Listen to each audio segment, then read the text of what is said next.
एक छोटी सी बस्ती में एक अंधा लड़का रहता था। नाम था बिलाल। न आंखों से दुनिया देखता था, न किसी से शिकायत करता था।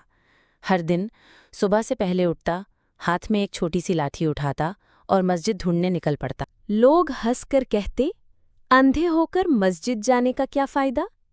लेकिन बिलाल के दिल में एक रोशनी थी। मस्जिद का रास्ता उसे जिंदगी का मकसद लगता था। कई बार गिरता, कई बार ठोकर लगती, लेकिन वो रुकता नहीं। आज तक किसी ने उसे सहारा नहीं दिया, मगर उसके होंठों पर एक ही दुआ रहती थी, या अल्लाह, मुझे अपने घर का रास्ता दिखा दे। एक दिन एक बुजुर्ग ने देखा। वो रोके, बोला, बेटा, तुम रोज सुबह यहाँ अकेले फिरते हो, क्यों? बिलाल ने मुस्कुराकर कहा, मैं मस्जिद ढूंढता हूँ, क्योंकि वहाँ अल्लाह होता है। बुजुर्ग रो दिए, उसे हाथ पकड़कर मस्जिद ले गए। जब बिलाल ने सजदा किया तो मस्जिद के इमाम भी रो दिए। अल्लाह ने अंधे लड़के को रोशन दिल दिया था। आज उस मस्जिद का नाम है मस्जिद बिलाल।